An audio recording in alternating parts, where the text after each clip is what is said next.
to archive emails in Outlook automatically. So if you're using Outlook on the web, there's no automatic archiving feature.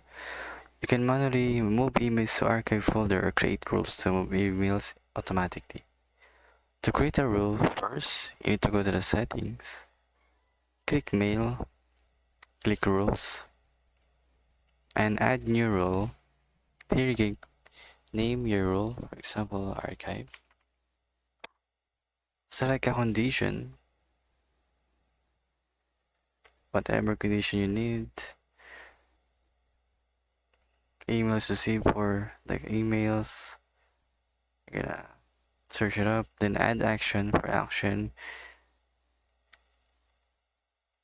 You need to click move to, then archive. So if you done filling up all this needed to create your rules, you're just gonna save, and now you can manually archive the emails. So that's pretty much it on how to archive emails in Outlook web. Thank you, everyone.